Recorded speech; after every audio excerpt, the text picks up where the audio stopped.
Omega 3 से photo इधर blood गाढ़ा हो जाता है, हार्ट अटैक आ जाता है, नसें फट जाती है तो ब्रेन हेमरेज होती है, लकवा मार जाता है।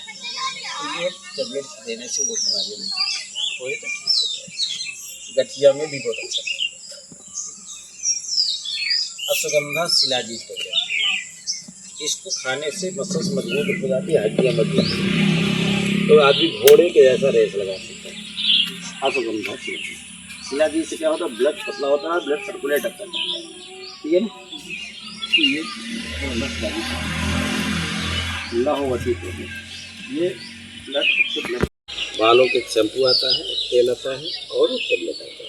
अगर ये 3 चीज़ों को लेते हैं तो बाल आपका बाल बहुत तेज़ी से बढ़ेगा, झड़ना भी बंद हो जाएगा और ग्रोथ करेगा।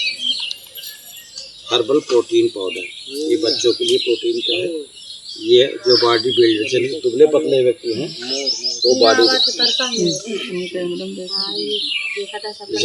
ये पतली है ना दुबले, ये टेबलेट इसको दे दिए तो मोटी तगड़ी हो जाएगी। हमका सबका और पतराएगा। ये प्रोटीन पाउडर है हमारे यहाँ पे दे और बाढ़े कहाँ च्यवनप्राश है, 2 तरीके से, एक शुगर नान भरे कैसे है। राइट।